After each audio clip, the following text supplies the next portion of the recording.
Esta é uma mensagem bíblica produzida pela Orvalho.com, um ministério de ensino ao corpo de Cristo.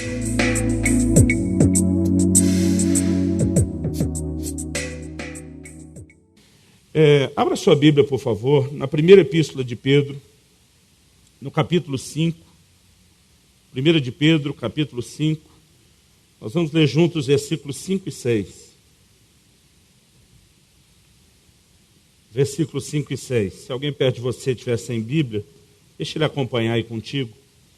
O texto diz assim: rogo igualmente aos jovens, sede submissos aos que são mais velhos.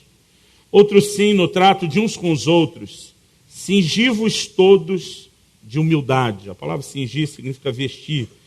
Então ele está dizendo, vesti-vos todos de humildade. Diga isso comigo, cingi-vos todos de humildade. Não naquele modo aleluiado, mais empolgado. Vamos lá, cingi-vos todos de humildade. Porque Deus resiste aos soberbos, contudo aos humildes concede a sua graça. Mais uma vez, porque Deus resiste aos soberbos, contudo aos humildes concede a sua graça. No versículo 6, o apóstolo Pedro diz: humilhai-vos, portanto, sobre a poderosa mão de Deus, para que Ele, em tempo oportuno, vos exalte. Amém.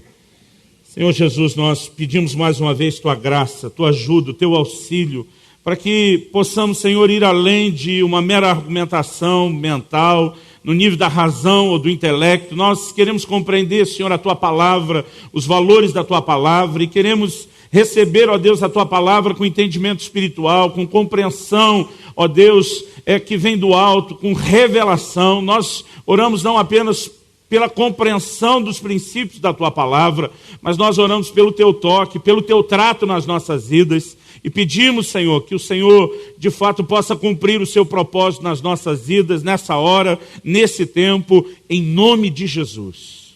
Amém. Se você crê e concorda, diga amém.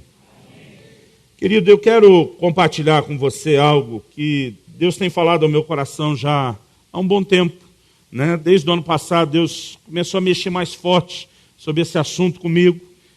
Eu normalmente não tenho coragem de tentar compartilhar depressa aquilo que Deus começa falando conosco. A maior parte daquilo que pregamos e ensinamos é fruto daquilo que aprendemos com o Senhor, sendo, né, instruídos ou confrontados por Ele, e depois a gente, obviamente, procura repartir isso.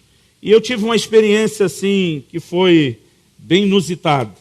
Eu estava num momento de oração, e o Espírito Santo falou ao meu coração, por meio daquilo que nós temos ensinado, o testemunho interior, e o Senhor me fez uma pergunta. E Ele me diz: você se considera uma pessoa orgulhosa? Eu falei: Deus, eu não posso dizer que eu sou totalmente humilde, mas assim, diante daquilo que eu vejo nos orgulhosos, eu acho que eu também não sou totalmente orgulhoso assim, não. Eu acho que alguma coisa no seu processo já andou na minha vida, e eu estava quase com vontade de dizer para Deus, né, até do livro que eu escrevi sobre os 10 homens mais humildes do mundo e como eu treinei os outros 9. Mas quando ele fez a pergunta: você se considera, irmão, eu sabia que via chumbo. No fundo, eu já estava tentando me defender, digo: olha, talvez não seja assim o mais humilde, mas o mais orgulhoso, acho que não sou, não. E naquele momento, quando Deus me perguntou sobre orgulho, muita coisa me veio à cabeça. Na verdade, algumas cenas de algumas pessoas que ao longo da minha vida, minha existência, né, eu assisti algumas cenas assim de ter muita vergonha, dizer como alguém pode agir com tanta soberba, com tanta arrogância. E você já deve ter visto alguma cena típica do que você classificaria como o orgulhoso. Eu, por exemplo, já vi muita cena, especialmente nos aeroportos. Eu não sei por que isso acontece tanto, mas de vez em quando tem algum passageiro intimando os funcionários da companhia aérea, e volta e meia eles fazem uma pergunta que eu vejo ser muito repetida: você sabe com quem que está falando? Né? Outro dia eu li uma reportagem sobre uma funcionária, não sei de qual companhia aérea que ela era, mas era uma situação, estava muito complicada, e tinha um senhor muito exaltado, no meio de um grupo com problema. Ele começou a gritar com a mulher: você sabe com quem está falando? E ele gritava muito a mesma frase. Ela, muito cheia de humor, passou a mão no microfone que eles têm na sala de embarque, diz: por favor, se alguém conhecer esse senhor e puder ajudá-lo, ele deve estar com amnésia, não sabe quem é, né? Ele quer saber sua identidade, se alguém conhece, por favor. E aquilo fez com que ela conseguisse dominar a situação, até o cara acabou rindo daquilo. Mas nem toda a cena que a gente fez tem um final feliz. Aliás, desse sabe quem está falando, irmãos? Eu preciso só contar uma história e sair um pouco da mensagem, já volta. É melhor a gente rir agora, porque nós vamos chorar depois, aleluia. Diz que o funcionário atende no escritório de uma empresa o telefone, e o cara começa do outro lado, né, pedir algumas coisas num tom assim muito mandão, e ele diz: olha, eu não estou com vontade de fazer o que você está falando não, principalmente do jeito que o senhor está falando. Aí o cara fala do outro lado: você sabe com quem está falando? Ele diz: não.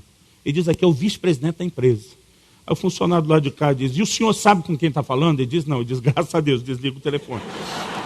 Mas lembrei disso, é melhor a gente rir um pouco.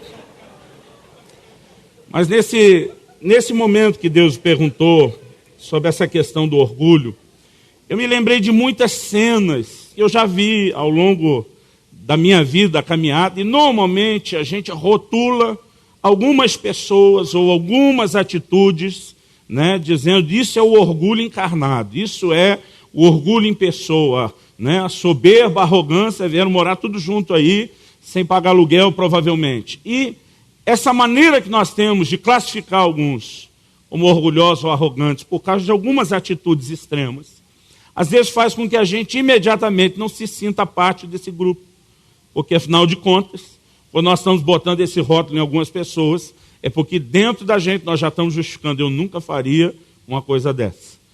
E na verdade, querido, existe muito orgulho escondido na minha e na sua vida.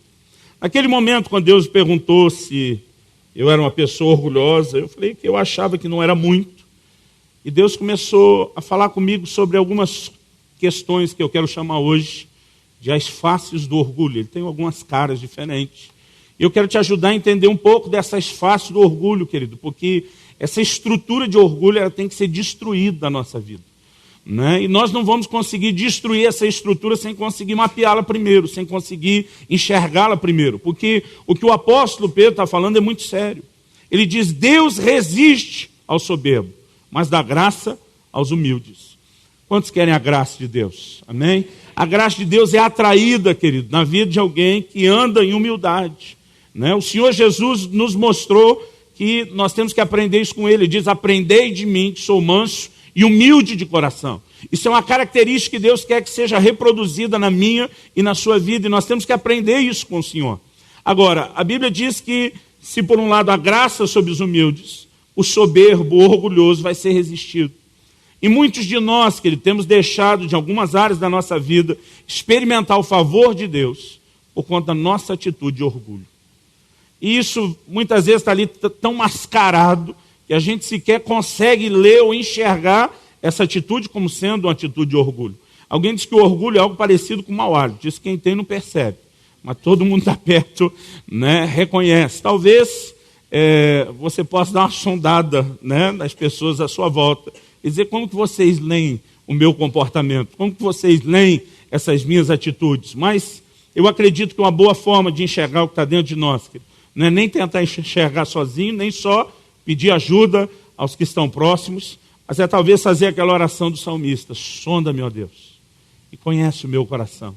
Vê se há em mim algum caminho mau. Né? Naquele dia o Senhor começou a falar comigo sobre algumas dessas faces do orgulho. E à medida que Deus foi me fazendo olhar o orgulho ou o orgulhoso, não só como aquele tipo de gente que fez aquela única coisa, mas à medida que fui enxergando essas faces, eu comecei a perceber, querido, que ainda tinha muito dessa estrutura de orgulho na minha vida, que eu nunca tinha enxergado como orgulho, que eu nunca tinha sequer confrontado. Né? Queria estar aqui podendo te dizer que um ano depois de estar meditando, refletindo, orando sobre isso, já está tudo tratado. Né? Mas, para ser honesto e para ser humilde com você, nem essa estrutura toda de orgulho foi ainda tratada como deveria. Mas eu consigo olhar para trás e ver um processo onde, pelo Espírito Santo, pela ação da palavra de Deus, depois de mapear essas faces do orgulho, algumas dessas áreas eu tenho conseguido tratar muito melhor do que antes de ter enxergado. Eu espero que isso te ajude, querido, para que você não fique nesse lugar, né, de ser resistido por Deus, mas onde você entra num lugar onde a graça do Senhor vai se manifestar intensamente na sua vida. Quantos querem mais de Deus? Amém? E nós precisamos aprender esse caminho, querido, de se humilhar debaixo da mão potente do Senhor, porque Ele, diz a Escritura, a seu tempo vai nos exaltar. Você pode dizer amém? Então, naquele dia, Deus falou comigo a respeito de algumas coisas. A primeira pergunta que o Senhor me fez, antes de mostrar uma das faces do orgulho, Ele me perguntou o seguinte: por que no início do seu ministério você gastava muito mais tempo em oração, se preparando para as ministrações do que hoje? Eu falei: Deus, no início do meu ministério eu pregava de vez em quando. Eu era solteiro, ainda não era um pai de família, não tinha toda essa carga de agenda. É lógico que eu tinha muito mais tempo para orar. E o Senhor me disse: você pode se esconder atrás da desculpa do tempo. Ele diz: mas essa é uma das faces do orgulho que você não está enxergando na sua vida. Deus me disse: ela se chama autossuficiência. Ele diz: quando você começou o seu ministério, você era tão dominado por um sentimento de eu não sei fazer isso como deveria ser feito. Isso te levava a me buscar muito mais em oração, dizendo: Deus, eu preciso de você para que eu possa fazer isso bem feito.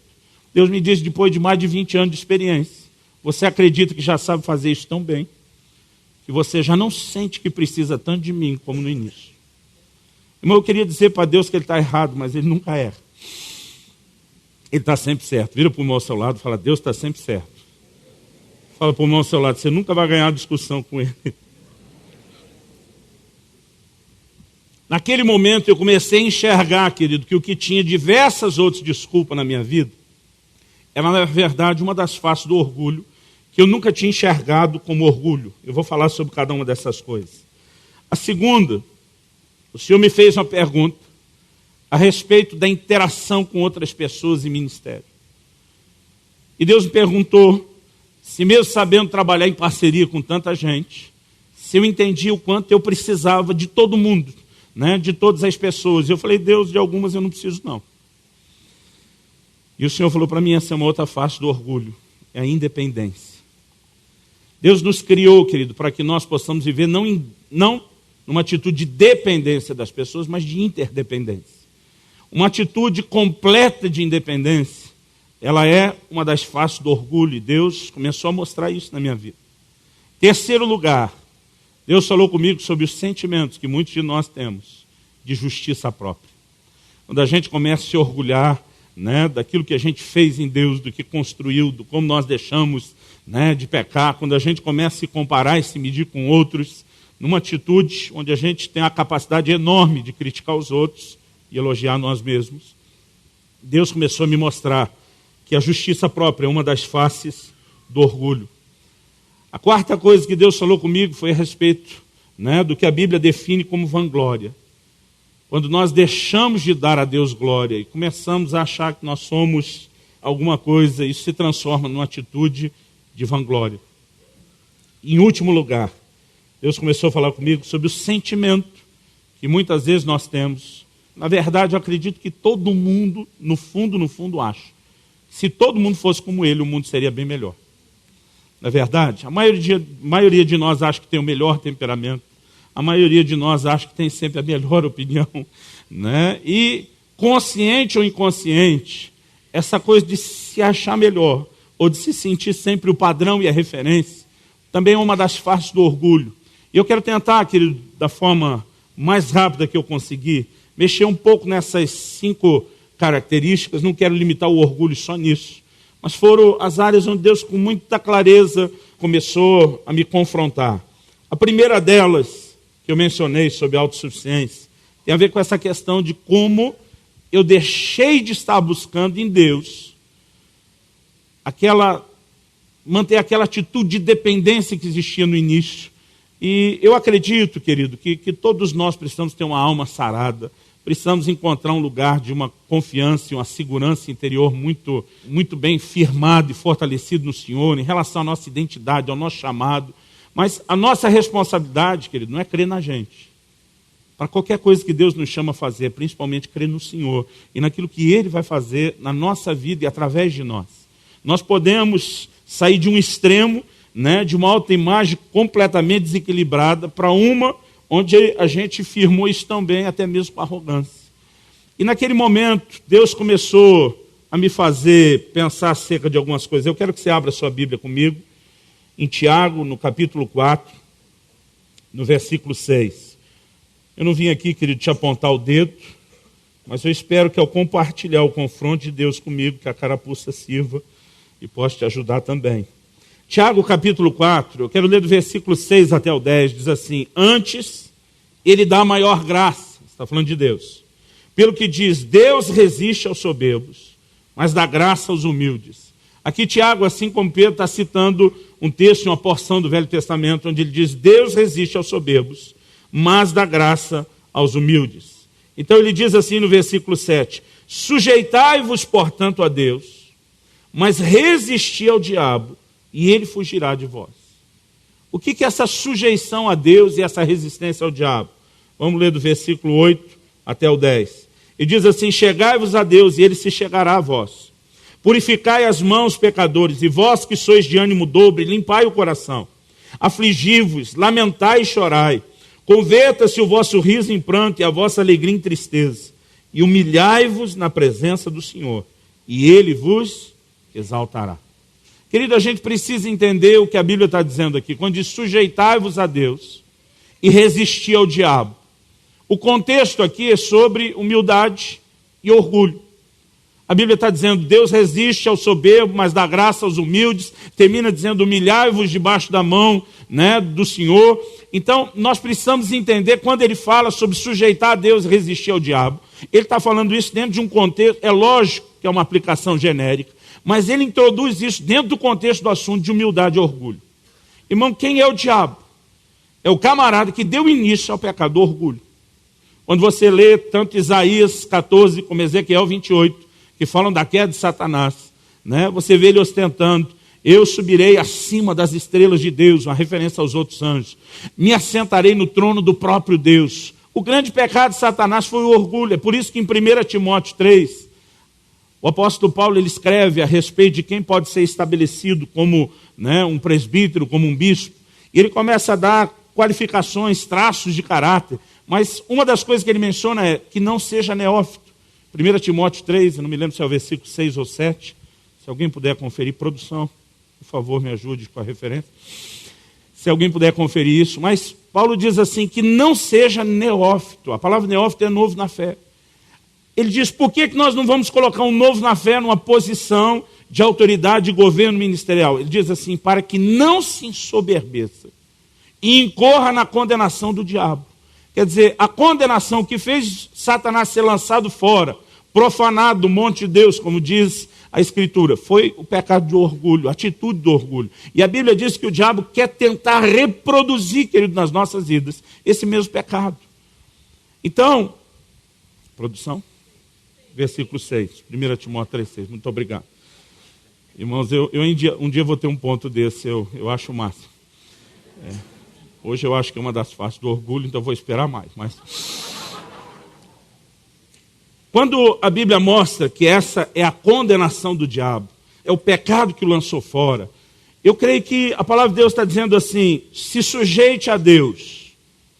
Jesus diz, aprendei de mim que sou manso e humilde de coração.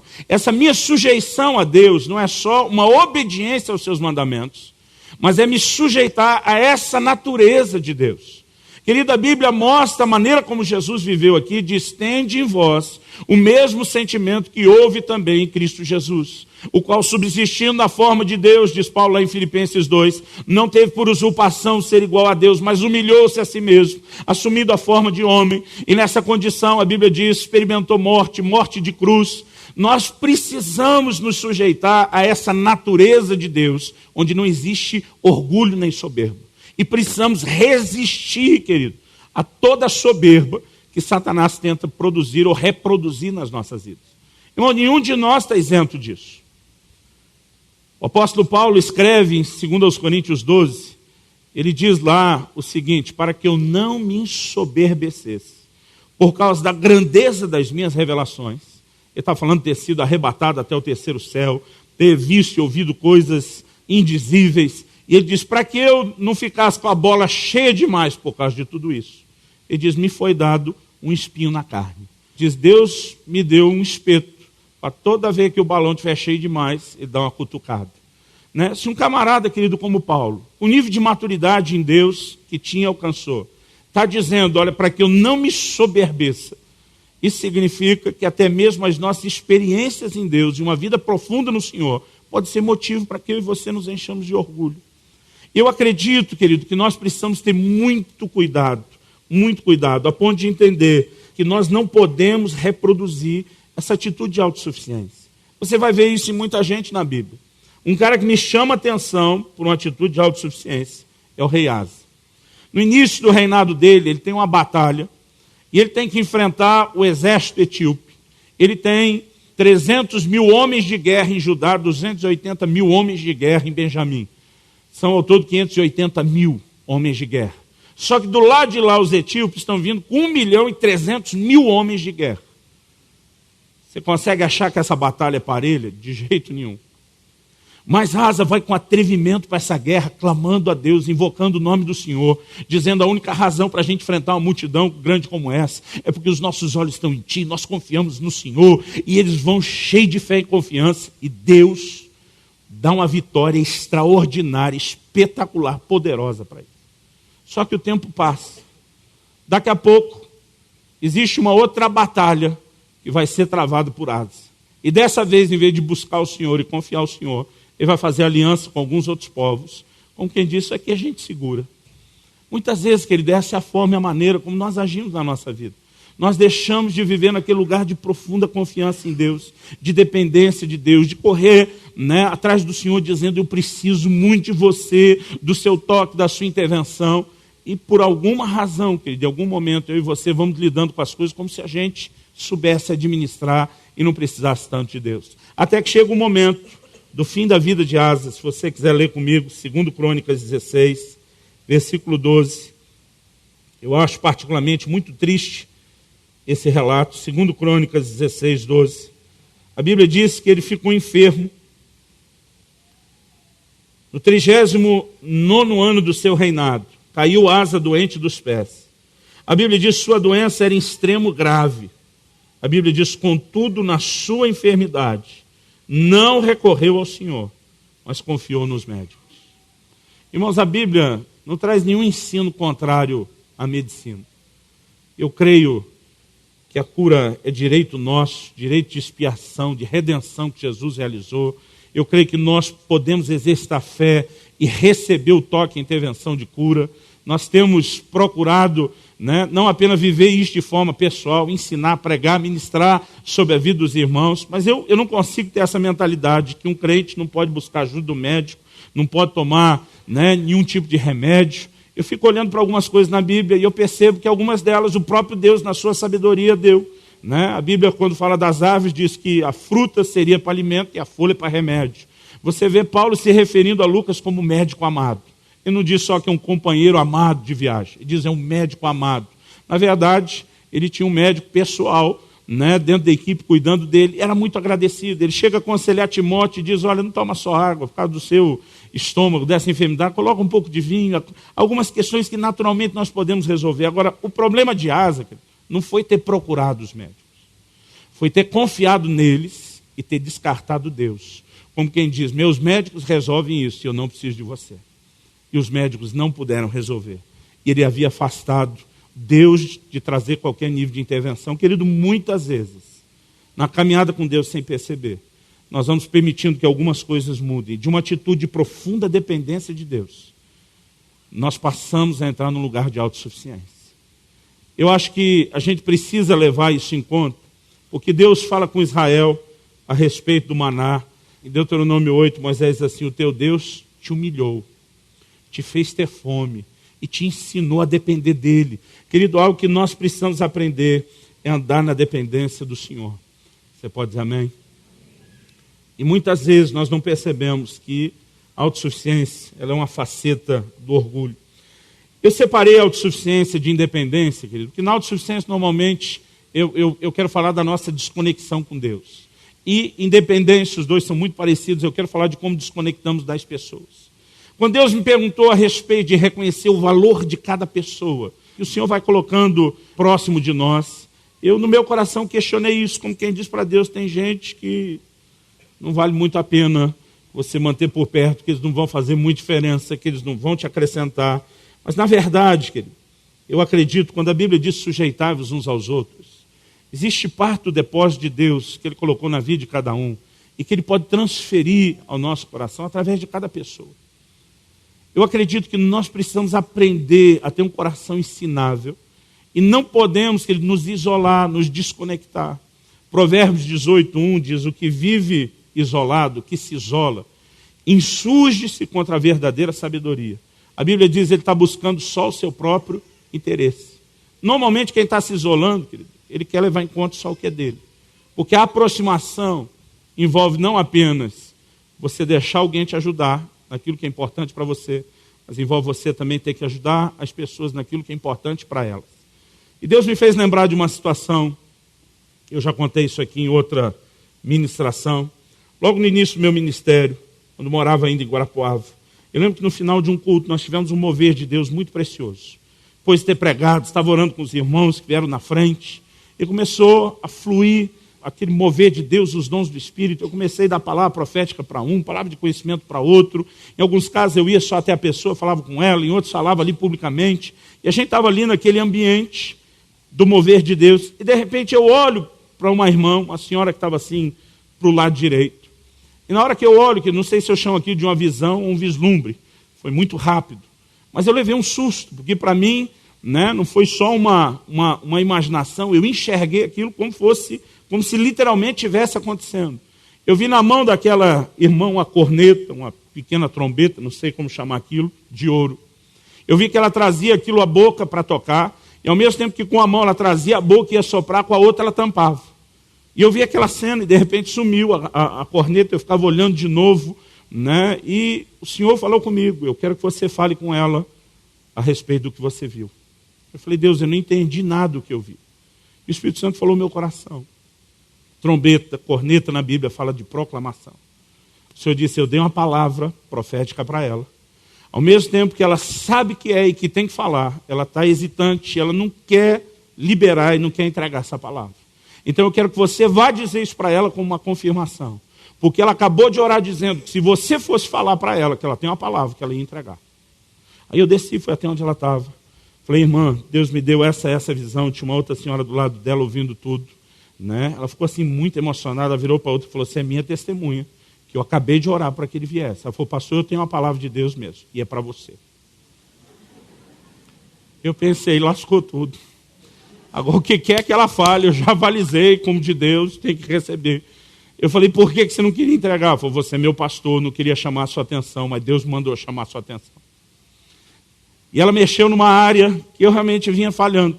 Eu não estava fazendo algo que eu já tinha uma instrução de Deus para fazer, eu estava falhando naquilo. E ela me puxou a orelha legal, irmãos. Ela falou: eu falei para Deus, não quero te desrespeitar como líder, mas Ele me mandou entregar essa palavra, então eu pedi que o Senhor viesse com uma palavra de Deus, reconhecendo que eu tinha uma palavra de Deus para você. Eu cheguei a dizer: Deus, para que essa burocracia toda? Minha linha estava aberta com você. Você estava falando comigo um monte de coisa. O Senhor podia ter chamado minha atenção direto. Agora o Senhor me dá uma visão, que a irmã tem uma palavra, para eu ir para ela me dar uma palavra, que você está me chamando a atenção. Eu falei: para que dar essa volta toda? Na verdade, eu disse: você está desconfortável porque outra pessoa te chamou a atenção. Irmãos, parte dessa estrutura de orgulho faz com que a gente não quer que as pessoas entrem tanto na nossa vida. Principalmente quando elas estão certas e a gente errado. Naquele momento eu não tinha dúvida que eu estava errado. Só estava dizendo para Deus: não podia ter você dito que eu estava errado. Né? O Senhor tinha que contar isso para alguém mais. Na verdade, querido, parte dessa estrutura de orgulho nos leva a querer manter os outros de fora das nossas falhas. A gente não quer ser exposto. A gente não quer ser visto como, de fato, nós, né, temos estado muitas vezes, e a gente bota um pouco de maquiagem em cima disso. Agora, naquele momento, o Senhor falou comigo. Ele disse: lembra de Moisés? Irmão, Moisés era o cara. Pensa num camarada que Deus disse: olha, profeta está num nível ali embaixo, Moisés já está num outro muito acima, ele é muito mais do que profeta. Em Números 12, Deus diz assim: se há profeta no meio de vocês, falando com a família de Moisés ali, Arão, Miriam, Deus disse: se há profeta no meio de vocês, eu, o Senhor, me faz conhecer a ele por meio de sonhos, visões e enigmas. Deus diz, com Moisés, meu servo, não é assim, eu falo cara a cara. Agora, chega um momento onde o sogro de Moisés, Jetro, procura Moisés e diz, cara, por que é que você está fazendo isso? Ele diz, trabalhando dessa forma, você vai se matar, vai matar o povo, você está errado, você tinha que fazer dessa forma. Ele diz, consulta o Senhor, ele vai te confirmar isso. E o conselho de Jetro, que ele se torna a base de toda a organização com que Moisés vai lidar com o povo de Israel, e até hoje para nós, a base é a razão pela qual a gente trabalha com as células e os grupos pequenos. Agora, Moisés ouvia Deus face a face. Deus não podia ter falado com Moisés, ei, vamos arrumar esse negócio? Na verdade, Deus falou. Deus só não fez questão de falar tudo com Moisés, querido, cara a cara. Ainda que Moisés tivesse esse nível de conexão. Olha como Moisés profetiza a vinda de Jesus. Ele diz assim, Deus há de levantar, varões e irmãos, um profeta semelhante a mim. Você imagina o cara anunciando a vida de Jesus e diz, vai ser do meu nível. Né? Não é para qualquer um. Agora, mesmo um cara como Moisés, Deus está dizendo, eu não vou falar tudo diretamente com você. Você precisa das pessoas. Você não pode viver desconectado, você não pode viver em independência. Porque independência, querido, é uma das faces do orgulho. Então nós temos que ter muito cuidado em relação a isso. Você pode dizer amém? Terceiro lugar, justiça própria. Abre comigo em Lucas, capítulo 18. A gente vai ler a partir do versículo 9. Jesus falando, o texto diz, propôs também essa parábola a alguns que confiavam em si mesmos, por se considerarem justos, e desprezavam os outros. Então Lucas está dizendo ele conta não só a parábola que Jesus falou, mas ele diz por que Jesus contou a parábola e para quem que Jesus estava falando. Então, ele propôs a parábola a alguns que confiavam em si mesmos, por se acharem justos e desprezavam os outros. Então, versículo 10. 2 homens subiram ao templo com o propósito de orar. Um fariseu e o outro publicano. Talvez para você, querido, essa palavra fariseu e publicano não signifique muita coisa. Mas deixa eu te dizer que o fariseu era o que a gente poderia chamar de o beato, o carola daqueles dias. Né? O farisaísmo era a seita mais severa dentro do judaísmo. Pensa nos caras certinho, dedicado, né? Que procurava assim, da melhor forma possível, viver a lei de Moisés. Já o publicano, que era um coletor de impostos, era considerado um traidor da nação, não só servindo Roma, né, mas vivendo da extorsão que ele conseguia, né, tirar dos impostos a mais das pessoas. Então, assim, era um dos piores rótulos do que era um pecador na época. Então, Jesus intencionalmente coloca 2 figuras aqui, o santinho, o santarrão, e o pecadorzão, daquele assim que todo mundo já sabia o que está sendo dito. Versículo 11. O fariseu, posto em pé, orava de si para si mesmo. Até isso eu gosto do detalhe que Jesus dá. Tem gente, querido, que mesmo usando o nome de Deus e achando que está se dirigindo a Deus, ele está falando só consigo. O texto diz que ele orava de si para si mesmo dessa forma, ó Deus, imagina até ele falando com a impostação de voz, graças te dou, porque não sou como os demais homens, roubadores, injustos, adúlteros, nem ainda como esse publicano. Irmão, eu fico pensando se eu fosse um publicano. Se eu sou publicano, estou do lado de um camarada desse orando desse jeito, eu te louvo, Deus, que eu não sou como os roubadores, os adúlteros e esse tranqueiro aqui do meu lado. Eu ia pensar, pecado por pecado mesmo, acho que eu desci uma marretada na cabeça do camarada na hora.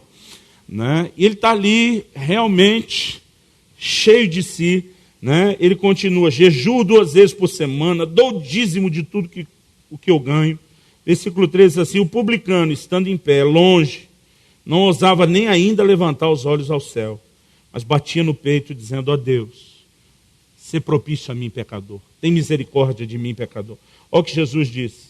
Digo-vos que este desceu justificado para a sua casa, e não aquele. Porque todo o que se exalta será humilhado, mas o que se humilha será exaltado. Ele dá algo que nós precisamos entender. Nenhum de nós vai alcançar nada em Deus, a não ser pela graça de Deus. Jesus disse, em mim nada podeis fazer. Mas até para ser um bom crente eu preciso de Jesus. Até para andar em vitória sobre o pecado, não é algo que eu produzo por mim mesmo. Agora, a justiça própria, querido, ela é uma coisa muito perigosa. É quando você realmente começa a se achar, né, merecedor de um lugar em Deus, porque você conquistou e construiu algo. E é impressionante A gente lendo sobre o fariseu publicano, parece o tipo de coisa que nunca a gente faria. Mas a maioria de nós que faz muito isso, a diferença é que a gente não enxerga. No ano passado eu tive uma experiência onde Deus me confrontou muito. Já contei isso aqui, pelo menos eu me lembro que numa reunião para os líderes eu contei. Eu fico muito envergonhado, mas eu vou contar de novo. Eu acredito que foi no ano passado, no início do ano passado, não tenho certeza, o momento quando Deus me confrontou. Mas eu estava numa determinada cidade, num encontro de pastores, os nossos pastores estavam comigo participando, alguns dos pastores das nossas igrejas também estavam lá participando. E eu me lembro que logo no dia que eu cheguei naquela cidade, eu tive uma notícia, né, a respeito de um outro ministro, um camarada que havia tropeçado, caído, pecado, e foi restaurado. E depois de um bom tempo do que já tinha acontecido, ele estava sendo trazido, né, a público, as pessoas estavam celebrando sua restauração, sua volta. Era um momento para a gente ficar feliz, se regozijar. Né? Alguém que foi ferido pelo inimigo na batalha, se permitiu consertar, retratar tudo que fez, mas na hora que aquilo tudo aconteceu, eu não fiquei feliz. Eu não falei nada para ninguém. Passei um zíper na minha boca, mas aqui dentro as coisas estão borbulhando, porque eu já tinha conversado com os meus pastores quando ele teve um problema muito tempo antes. Eu falei, olha, vai acontecer desse jeito. Falei para eles, escreve aí. Né? Ele vai agir nessa situação assim, assado, vão fazer dessa forma, vão isso. No final, eu falei, vão tratar o assunto, como já passou um tempo, né? Eu brinquei, algumas disciplinas, parece que o pecado assim tem prazo de validade. Então, depois de um tempo, acabou, está tudo certo. E, particularmente, a minha opinião, certo ou errado, não importa, era de que o processo não tinha sido como eu achava que deveria ter sido. Então, quando eu ouvi a notícia, em vez de ficar feliz, terminou, eu dentro de mim falei, eu disse, do jeito que eu falei. E eu não consegui olhar para aquele irmão como se ele realmente tivesse restaurado no Senhor. Mas não falei nada para ninguém. Pelo menos não estava, na minha cabeça, não estava cometendo o pecado da maledicência. Só que no dia seguinte, pastor Ney, da comunidade Alcance de Irati, ele tem uma manifestação profética muito forte na vida dele. Eu brinco que ele é uma máquina de sonhos. Ele me procura já pela manhã e diz, amigão, eu tive um sonho com você. Falei, quando? Ele falou, essa noite. Eu falei, daqueles? Ele falou, daqueles. É daquele sonho bem colorido. Ele falou, daqueles bem coloridos. Eu falei, vamos sentar. Eu pensei, vem bomba. Ele falou assim, cara, sonhei com você e fulano de tal. Fulano era o cara que eu tinha escrachado a minha mente. Quando ele falou, sonhei com você e fulano de tal, eu pensei, Deus ouviu. Eu falei, o que você sonhou? Eu estou fingindo assim que não sei de nada. Ele falou assim, sonhei que vocês dois estavam numa sala. Ele disse, não era uma sala de uma igreja nem de uma casa, não sei explicar, vocês estavam numa sala. E você estava tentando expulsar um demônio dele. Eu falei, mas ele não estava endemoniado? Ele falou, não, todo mundo sabia que não. Mas você tratava ele como se estivesse endemoniado, você estava tentando expulsar um demônio dele. Eu entendi rapidinho a mensagem, né?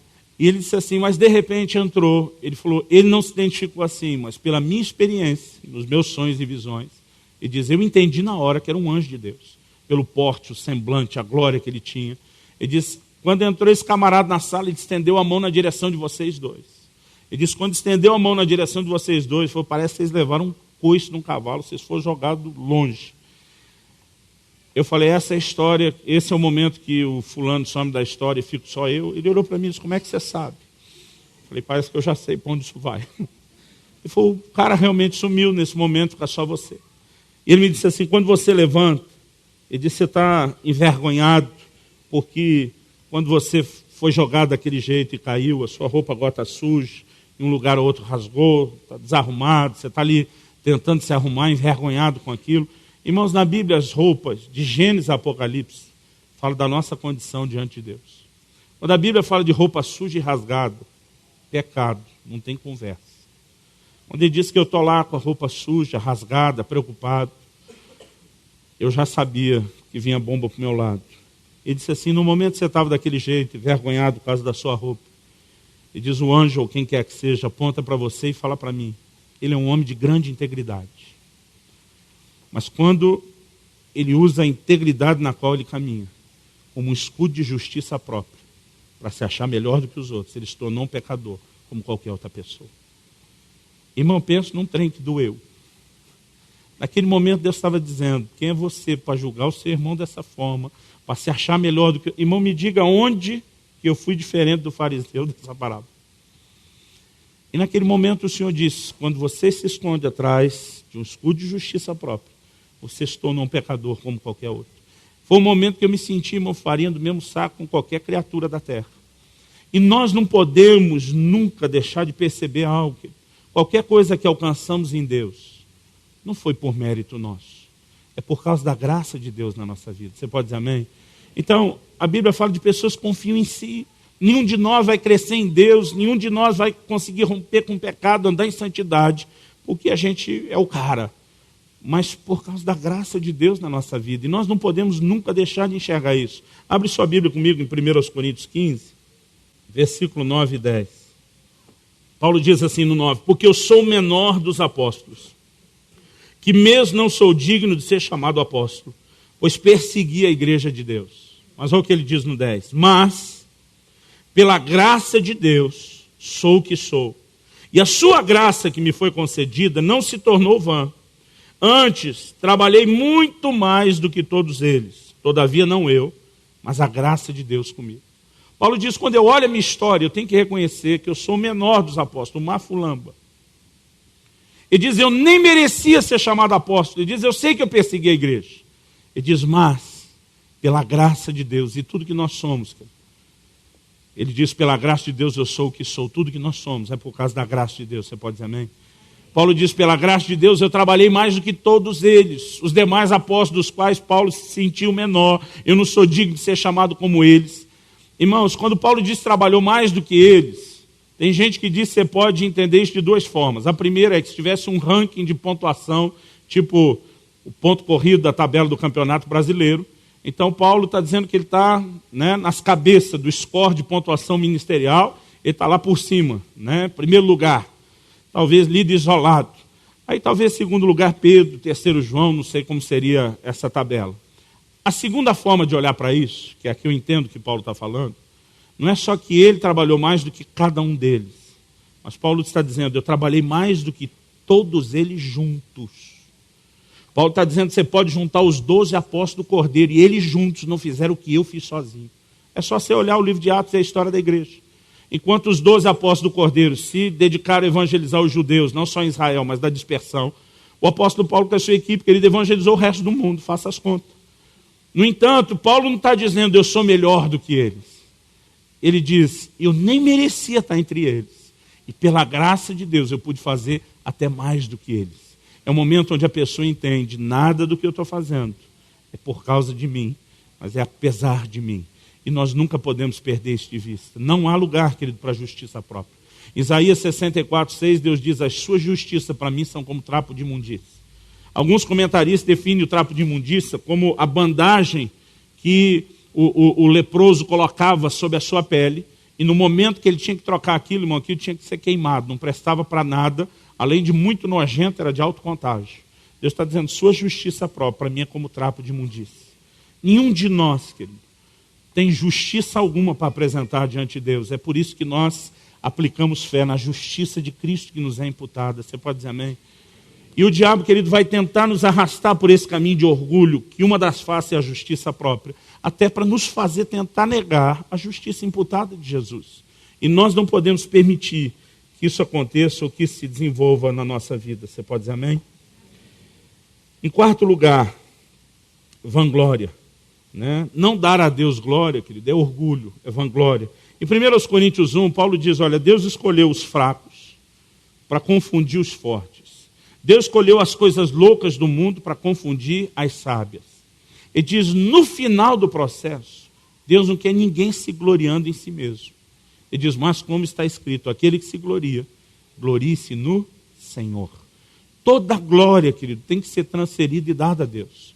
Nenhum de nós tem direito de se orgulhar de nada. Nenhum de nós. Aliás, o preço, querido, desse tipo de atitude, ele sempre se torna caro. Em Deuteronômio 8:18, Moisés está sendo instrumento de Deus, ele fala com o povo de Israel e diz, gente, Quando vocês entrarem na terra de Canaã, a terra prometida, a terra que mana leite e mel, e diz, se vocês enriquecerem e prosperarem, ele diz, não diga, o meu braço me proporcionou essas coisas. Ele diz, antes te lembrarás do Senhor teu Deus, que te dá o poder de adquirir riquezas. Ele está dizendo, quando você prosperar, não ache que foi você. Não ache que você é o cara. Porque alguns, eu gosto de dizer, tem aquele speed Romário. Eu não sei quanto se lembra da entrevista do Romário, aquele jogador de futebol que hoje é deputado. Eu me lembro do dia que ele, numa entrevista em rede nacional, ele disse que quando ele nasceu, Deus olhou para ele e disse, este é o cara. Né? Então, quando o cara acha, que até Deus acha que ele é o cara, esse é o speed Romário. Né? E alguns têm esse speed Romário. Acho que até Deus acha que ele é o cara. E Deus o tempo todo diz, olha, não acho que foi você. Reconheça o meu favor na sua vida. Sabe que nós precisamos aprender a transferir a Deus glória. Nós não podemos absorver nenhum tipo de glória para nada que a gente faça, realiza ou construa em Deus. Outro dia alguém disse, não, a gente não pode nem receber elogio. Eu digo, irmão, fica com incentivo. Mas transfere a glória para Deus. Porque a glória é dele, a glória pertence a ele. Deixa eu mostrar uma história de como vanglória pode se tornar caro. Abra sua Bíblia em Daniel, no capítulo 4. O rei Nabucodonosor se tornou o primeiro rei de um império mundial. O que nem a Síria havia conseguido antes, chegou perto, mas não conseguiu. Babilônia conseguiu. A Babilônia foi o primeiro império de proporção mundial. Nabucodonosor era considerado rei de reis, dominou todo mundo. Só que a Bíblia conta, logo no capítulo 2 do livro do profeta Daniel, que ele teve um sonho. Esse sonho perturbou ele. Eu não sei se ele não lembrava ou se ele não queria falar, mas ele chama todos os magos, os sábios, os encantadores do reino, e ele diz, eu quero que vocês digam o que eu sonhei e o que significa. A turma diz, rei, o senhor diz o que sonhou, nós dizemos o que significa, mas a gente falar o que sonhou é complicado. Ele disse, se não falar, vai morrer todo mundo. Daniel e seus amigos foram trazidos de Judá para o cativeiro de Babilônia. Então, no meio da turma que vai morrer, eles pedem um tempo, vão orar a Deus, e Deus revela a Daniel qual foi o sonho. Aí Daniel vai lá para o rei e diz, rei, vou te dizer o que você sonhou e o que significa. Ele disse, você sonhou com uma grande estátua. Essa estátua tinha a cabeça de ouro, o peito e os braços de prata, o ventre de bronze e as pernas e os pés de ferro. Ele diz, a cabeça de ouro é você. Ele diz, mas depois de você vem um reino inferior ao seu. A prata é inferior ao ouro. E ele está dando a entender que não só vem um segundo reinado, mas que por conta dos 4 metais diferentes, haveriam 4 impérios diferentes. Então ele está dizendo, você pode ser o cabeça, o que começou esse domínio mundial. Ele diz, mas você vai ser substituído. Depois de você vem um segundo, e de fato vieram os medo-persas. Ele diz, depois dos medo-persas vem um terceiro. Nós sabemos pela história que era a Grécia de Alexandre o Grande. Ele diz, e depois ainda vem um 4º império, Roma. Ele diz, uma pedra foi cortada sem auxílio de mãos, falava de algo que não era humano, era divino. E essa pedra atinge a estátua nos pés. Os pés falavam dos dias do 4º império, Roma. Foi exatamente quando Jesus Cristo veio. Ele diz, quando a pedra atingia essa estátua, ela era inteira esmiuçada. O que ele está dizendo? Deus vai colocar fim ao reino dos homens. Ele diz, mas essa pedra, que significa Jesus, ela cresceu, se tornou uma montanha que encheu toda a terra. Daniel está dizendo, Deus vai substituir você e os camaradas que vêm depois de você, vai botar fim no reino dos homens, e Deus vai estabelecer o seu próprio reino na terra. Essa é a mensagem de Daniel 2. Como é que começa Daniel capítulo 3? O rei manda fazer uma estátua enorme, inteira de ouro. Irmão, o que ele está dizendo? Eu não vou ser substituído coisa nenhuma. Eu não sou só a cabeça. Ele diz, a estátua sou eu vim para ficar, daqui ninguém me tira. Irmão, ele está abertamente resistindo à visão e o significado. Aí você entra em Daniel capítulo 4, logo depois disso, ele tem um outro sonho. Ele sonha com uma árvore imensa sendo cortada. A Bíblia diz, versículo 10, Daniel 4, eram assim as visões da minha cabeça quando eu estava no meu leito. Eu estava olhando e vi uma árvore no meio da terra, cuja altura era grande. Crescia a árvore, se tornava forte, de maneira que a sua altura chegava até o céu. Era vista até os confins da terra. A sua folhagem era formosa, o seu fruto abundante. Havia nela sustento para todos. Debaixo dela os animais do campo achavam sombra, as aves do céu faziam morada nos seus ramos, e todos os seres viventes se mantinham dela.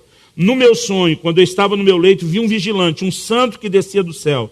clamando fortemente, dizendo: derrubai a árvore, cortai-lhe os ramos, derriçai-lhe as folhas, espalhai o seu fruto, afugentem-se os animais de debaixo dela e as aves dos seus ramos. Mas a cepa com as raízes deixai na terra, atada com cadeias de ferro e de bronze, na erva do campo. Seja ela molhada do orvalho do céu, e a sua porção seja com os animais, a erva da terra. Mude-se-lhe o coração, para que não seja mais coração de homem, e lhe seja dado coração de animal, e passem sobre ela 7 tempos. Essa sentença é por decreto dos vigilantes, e essa ordem por mandado dos santos, a fim de que conheçam os viventes que o Altíssimo tem domínio sobre o reino dos homens, e o dá quem quer, e até ao mais humilde dos homens constitui sobre eles. A mensagem era clara: você está resistindo a Deus, dizendo que Deus não vai botar fim, que você veio para ficar, Deus vai te derrubar. Na tradução da Bíblia, na linguagem de hoje, do pastor Luciano Subirá, a versão Street, que é mais descolado, que o anjo falou para ele: perdeu o Playboy. Né? O texto está dizendo, querido, que Deus confrontou. Daniel explica isso para ele, com muito tato, com muito jeito. Ele diz: olha, seja essa visão para os teus inimigos. Ele diz: mas o negócio é o seguinte. Daniel é franco na interpretação. Só que no versículo 29 de Daniel 4, a Bíblia diz assim: ao cabo de 12 meses, passeando sobre o palácio real da cidade de Babilônia, falou o rei e disse: não é essa grande Babilônia que eu edifiquei para a casa real, com meu grandioso poder e para a glória da minha majestade. Irmão, naquele momento que ele está ali se gabando, como diz no nosso interior do Paraná, se gavando,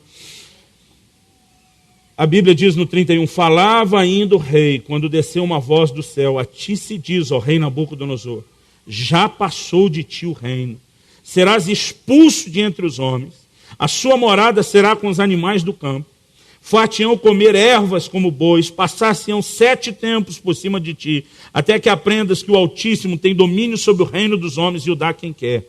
No mesmo instante se cumpriu a palavra sobre Nabucodonosor, foi expulso de entre os homens, passou a comer erva como os bois, seu corpo foi molhado do orvalho do céu, até que lhe cresceram os cabelos como as penas da águia, as suas unhas como das aves. Mas ao fim daqueles dias, eu, Nabucodonosor, levantei os olhos ao céu, tornou-me a vir o entendimento, e eu bendisse o Altíssimo, e louvei e glorifiquei o que vive para sempre, cujo domínio é sempre eterno, cujo reino é de geração em geração.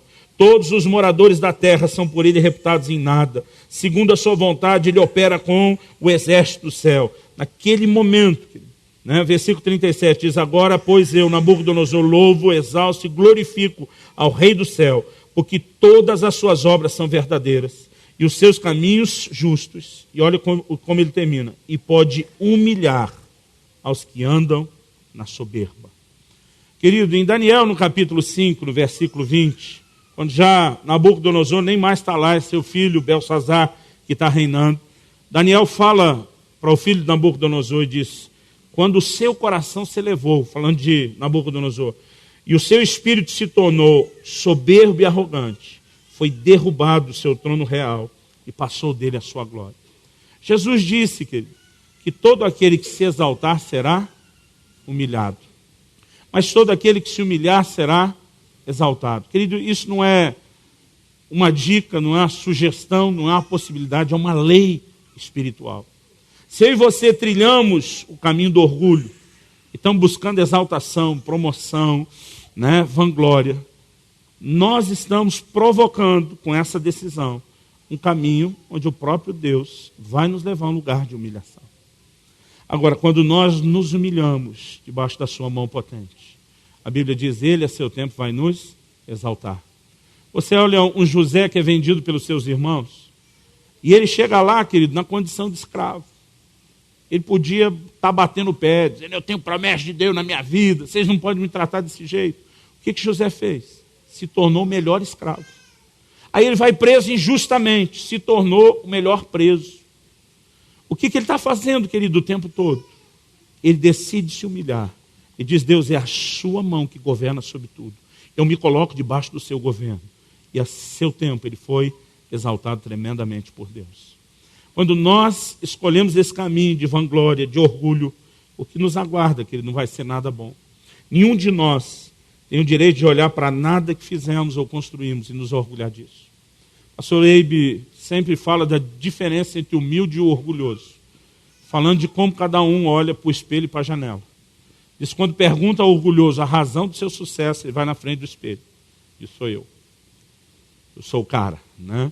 Agora, quando pergunta para o orgulhoso por que ele tropeçou, fracassou em algumas coisas, ele já não olha no espelho, ele olha pela janela. Sempre foram os outros. Alguém do lado de fora que me sabotou, que não me ajudou. Agora, quando você encontra uma pessoa humilde, de verdade, e pergunta para ela a razão do seu sucesso, ela normalmente olha pela janela.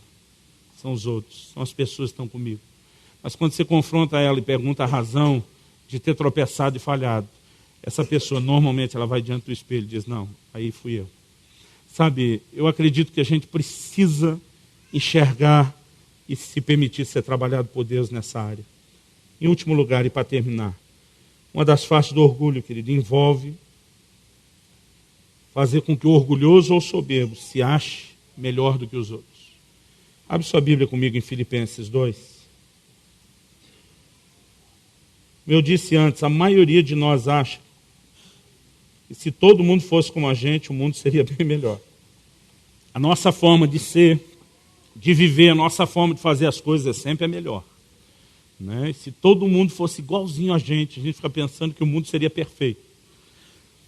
Em Filipenses 2, no versículo 3 e 4, a Bíblia diz, nada façais por partidarismo ou vanglória, mas por humildade, que é o oposto da vanglória, considerando cada um os outros superiores a si mesmo. Não tenha cada um em vista o que é propriamente seu, senão também cada qual o que é dos outros. Aqui, querido, a Bíblia mostra que a gente tem que considerar os outros superiores a nós. Agora, fala sério. Esse não é o tipo de coisa, querido, que é natural, né? Você estar com outra pessoa e considerá-lo maior, considerá-lo melhor, considerá-lo superior. Mas essa deve ser, querido, a atitude de humildade. Olha o versículo 5. Tende em vós o mesmo sentimento que houve também em Cristo Jesus. Ele começa a falar como Jesus se humilhou. Querido, quando Jesus encontra João Batista, eu fico pensando que cena. João Batista diz para ele, você está vindo a mim, eu que tinha que ser batizado por você. João Batista sabe quem é Jesus. Irmão, eu fico pensando o constrangimento se eu estivesse no lugar de João Batista, ter que fazer aquilo. Eu batizar você? Não. Jesus disse para ele, convém que a gente cumpra toda a justiça. Vá lá, você é o cara, me batiza. Né? Jesus sabendo exatamente quem ele é, mas o tempo todo honrando todo o depósito de Deus na vida de João Batista. Querido, nós precisamos aprender com isso. Eu acredito que muitos de nós, se olharmos para essa face do orgulho, que é se achar melhor do que os outros, a gente vai descobrir que ainda existe um depósito de orgulho em nós maior do que o que a gente normalmente tem enxergado, maior do que aquilo que a gente tem percebido. Né? Esse é o momento, querido, onde você vê um Paulo, mesmo dizendo, olha, eu fiz mais do que os outros apóstolos, ele diz, foi a graça de Deus, não fui eu. Nenhum de nós, querido, deveria agir com esse sentimento de eu sou melhor, não importa quão bom você seja naquilo que você faz. Eu acredito que essa é uma área que deveria nos ajudar a enxergar isso. Alguns de nós, dependendo do tipo de conquista que nós fizemos, a gente quer um tratamento diferenciado. Jesus disse, olha, os líderes desse mundo, as autoridades, os que governam, eles querem ser servidos pelas pessoas. Os discípulos estavam disputando entre eles quem era o maior. Quem era o maior, irmão, em outras palavras, é quem é o melhor. Porque o melhor é que merece estar por cima dos outros. Eles estavam medindo força, quem expulsou mais demônio, quem curou mais enfermo, quem pregou melhor do que o outro. Querido, Deus não nos chamou para viver em competição. A verdade, Deus nos chamou para trabalhar junto. O sucesso de qualquer outro irmão, querido, é o seu sucesso, é o meu sucesso. O sucesso de qualquer outro ministério, de qualquer outra igreja, é o nosso sucesso. Se tem outra igreja crescendo, prosperando mais do que a gente tem que ficar feliz. É o reino de Deus está avançando. Mas muitas vezes, querido, o sentimento de competição é por quê? Por causa dessa face oculta do orgulho que está ali. A gente tem a necessidade de se sentir melhor. A gente tem a necessidade, né, de medir força de alguma forma. E eu acredito, querido, que a gente precisa entrar nesse lugar em Deus, onde essas coisas sejam profundamente trabalhadas em nós. Eu quero te dizer, querido, com muito amor e carinho, você é muito importante para Deus. Mas o reino de Deus vai continuar quando você não estiver mais aqui. O reino de Deus vai sobreviver sem você, sem mim. né? A gente tem o nosso lugar de importância, querido. Mas normalmente nós queremos nos dar importância assim, até maior, né, do que realmente nós temos. Eu acho que talvez essa seja a razão porque muitos de nós não conseguimos pedir perdão, nem admitir que estamos errados. Porque pedir perdão ou admitir que está errado é você em algum momento dizer para o outro, eu fui menor ou inferior a você. E quando nós temos essa dificuldade, querido, de pedir perdão, de reconhecer que estamos errados, eu acredito que a gente está se deparando, né, com essa face do orgulho, de se achar melhor. E nós precisamos entrar nesse lugar em Deus, né, onde a gente tem que ir para a cruz mesmo, querido, onde nós temos que nos anular, onde nós temos que aprender a nos humilhar mesmo. E eu olho para tudo isso, querido, e a grande motivação do meu coração de dizer, Deus, eu não quero ser essa pessoa orgulhosa. Não é apenas por causa de relacionamento. Não é apenas por causa das pessoas. É lógico que é muito melhor para quem está perto de mim, quando eu vou aprendendo a humildade e destronando o orgulho. Há muito mais, querido, do que essa questão de relacionamento interpessoal. Eu quero agradar o coração de Deus. A Bíblia diz que Ele resiste ao soberbo. Se eu deixo esse tipo de coisa na minha vida, Ele vai me resistir. Mas a Bíblia diz que Ele dá graça aos humildes. E quanto mais eu me quebranto em Deus, quanto mais eu descubro esse caminho de quebrantamento, de humilhação no Senhor. A Bíblia fala sobre se humilhar debaixo da mão potente do Senhor. Então o favor e a graça de Deus vai ser mais intenso sobre a minha vida. Eu não sei você, mas eu quero o favor e a graça de Deus na minha vida. Eu quero reproduzir a natureza e o coração de Deus. O orgulho, querido, me faz parecido com o cão, com o diabo. A humildade me faz parecido com Jesus. Ele diz, eu quero ser o seu modelo, a sua referência. Aprenda de mim que sou humilde de coração. Ele disse, olha para Jesus, e ele dizia, eu só faço aquilo que eu vejo o Pai fazer. Eu só ensino aquilo que eu ouço do meu Pai. Você vê a vida de oração que Jesus tinha. Eu um dia desse estava pensando, se ele que era Jesus, orava dessa forma, né, mostrando essa dependência tão profunda do Pai. Eu falei, nós estamos lascados. Né, orando do jeito que nós estamos orando. Nós ainda não entendemos esse nível profundo de dependência. Porque o orgulho, essa estrutura do orgulho que ele nos segura, e ela precisa ser quebrada. Nós temos que viver num lugar em Deus, querido, dia após dia. Você olha o tipo de oração que Jesus ensinou, não me deixe cair em tentação, livra-me do mal. Tem um lugar de oração, querido, onde nós não vamos só pedir as coisas para Deus. Tem um lugar onde nós vamos entrar lá dizendo, Deus, me ajuda a ser crente de verdade, me ajuda a ter vitória nessa área. Eu não quero ser vencido pela tentação, não quero que o diabo leve vantagem. Eu preciso da sua graça, eu preciso do seu socorro, eu preciso dos seus recursos. Você vê Jesus, querido, no Getsemane orando.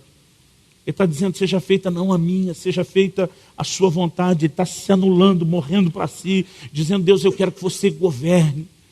Agora, muitas vezes, querido, nós estamos agindo como? Nós fazemos todos os nossos planos e a gente só diz para Deus, abençoa aí. Irmão, se isso não é orgulho, é o quê? Mas há um lugar que eu e você podemos alcançar por meio do quebrantamento. Humilhai-vos debaixo da potente mão de Deus. Tiago diz, sinta a sua miséria, chora, reconheça o que tem que ser mudado. Querido, eu fico impressionado com alguns crentes. Os camaradas pecam de uma forma assim tão gritante, absurda, e você não vê nenhum sinal de arrependimento. Eu fico me perguntando, será que esse cara nunca entendeu o que diz lá Lamentações, põe a boca no pó para ver se há esperança para você? Mas a maneira como nós nos conduzimos, que mostra que a nossa vida ainda está muito amarrada por essa estrutura de orgulho. Mas se eu e você aprendemos a nos humilhar diante do Senhor, nós vamos experimentar o seu favor, a sua graça. E nós vamos alcançar um nível de... Porque Deus não é contra, querido, a sua exaltação. Deus é contra você querer se exaltar. Ele diz, deixa que eu te exalto. Deixa que eu te levanto. Ele diz, para que você chegue lá, você tem que ter um coração preparado para isso. E o Senhor diz, eu quero te ensinar humildade primeiro. Eu costumo dizer que, normalmente, o ponto da nossa vida, onde aquilo que Deus tem para nós realmente começa a acontecer, é quando a gente chega a um ponto, a um lugar em Deus, onde a gente já não faz mais questão daquilo. Onde a gente já não, né, tanto faz ter ou não ter. Parece que quando a gente realmente desligou daquilo, parece que é quando as coisas realmente vão acontecer. Eu não vim aqui te apontar o dedo. Eu não vim aqui, tentar trazer nenhum peso de culpa ou condenação sobre o seu coração. Mas, querido, a gente precisa parar de tapar o sol com a peneira. Ainda existe muito dessa estrutura de orgulho na minha vida, na sua vida. E nós precisamos deixar Deus trabalhar nisso. Você pode dizer amém? Eu sinto que é um convite é uma forma bonita. Eu quero deixar isso mais desesperado, dar um grito no coração de Deus, nos convidando a um lugar de humilhação, de quebrantamento, de arrependimento nele. Eu gostaria que a gente pudesse terminar nessa hora orando, colocando nossa vida diante de Deus, dizendo: Deus, eu não quero ser refém dessa estrutura de orgulho. Eu não quero estar preso por essa estrutura de orgulho. Talvez, à medida que a gente está falando dessas faces diferentes, Deus te ajudou a enxergar algo, talvez até algo que nós não falamos, ou talvez você ainda precisa meditar, refletir, ir um pouco mais fundo nessas coisas. Eu não acredito que a gente resolve isso, querido, apenas ouvindo uma palavra, faz uma oração, está tudo certo.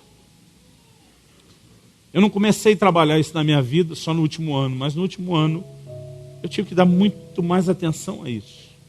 E eu fico olhando para algumas dessas áreas, dizendo: Deus, eu preciso me quebrantar mais, eu preciso entrar nesse lugar de humildade, que o Senhor Jesus se tornou modelo nosso. Eu quero que você fale com Deus nessa hora. Talvez a melhor forma, querido, seja começar reconhecendo que ainda há muita estrutura de orgulho na sua vida. Eu acredito que nós devemos pedir perdão a Deus por isso. Eu acredito que a gente deve reconhecer e dizer: Deus, eu, com essa atitude de orgulho, com essa estrutura de orgulho, eu tenho estado fora do seu propósito. Talvez, querido, muita coisa na sua vida esteja presa. Talvez muita coisa na sua vida esteja ainda impedida, não tenha acontecido, não está sendo liberado. Talvez Deus esteja resistindo por causa da estrutura de orgulho. Mas à medida que nós vamos nos quebrantando nele, é impressionante, querido, como essa mesma mão debaixo da qual nós nos humilhamos, ela nos exalta e ela nos promove. O que Deus quer, querido, não é te matar. O que Deus quer não é lutar contra o que você sonhou. O que Ele quer é te dar o caminho correto para chegar lá. E o caminho correto não é você se exaltando, é Deus fazendo isso. Mas Deus só pode fazer isso quando você encontra esse lugar de humilhação nele. Sabe, que talvez você esteja aqui e não faça ideia do que Deus conspirou contra você hoje. O Espírito Santo falou comigo sobre pessoas que têm pecado e não têm se arrependido. Paulo chega a dizer aos Coríntios: eu receio que o meu Deus me humilhe quando eu estiver no meio de vocês e me faça chorar por aqueles que se prostituíram e ainda não se arrependeram. Paulo estava dizendo: Deus quer tanto a restauração dessas pessoas, e eles estavam sendo tão duros. Paulo diz: eu receio que Deus me humilhe como intercessor, a humilhação que eles não querem ter. Porque quando pecamos, querido, deveria haver no nosso coração uma atitude de arrependimento. E muitas vezes, por causa da estrutura de orgulho, a gente não quer admitir isso, a gente não quer reconhecer o quão longe nós somos, o quanto nós erramos, nós não queremos que nada venha a ser exposto, e a estrutura de orgulho nos rouba tanto. Talvez você esteja aqui hoje e deixou de estar num lugar, querido, mais profundo em Deus de oração, dependendo dele. Talvez você, como Deus me confrontou, começou já a se achar muito bom e agir como quem não precisa tanto de Deus. Eu contei para vocês como aquela passagem que Deus nos deu para a Índia me impactou. O Espírito Santo falou: meu coração, você já está no piloto automático. Você parou de depender de mim, de entender como o céu respalda os seus movimentos na terra. O Senhor disse: eu quero fazer isso para você. E Ele fez de uma forma tão surpreendente, eu fiquei chacoalhado. Eu falei: Deus, acho que já faz um tempo que eu não deixo você agir dessa forma. Isso é estrutura de orgulho, autossuficiência, e tem que ser quebrado em nós. Eu quero te desafiar em nome de Jesus. Enquanto os músicos ministram a canção, eu quero que você aproveite esse momento para orar, que você faça isso como você achar melhor. Sentar de pé, de joelho, no seu lugar, aqui na frente, não importa como. Eu só quero te pedir, querido, esqueça quem está perto de você. Deixa Deus fazer algo no seu coração. Talvez o Espírito Santo queira levar alguns de nós a um lugar de contrição, de quebrantamento, de choro. Não lute contra isso. Derrame seu coração diante dele. E deixa Deus fazer aquilo que Ele quer fazer no seu coração essa noite, em nome de Jesus.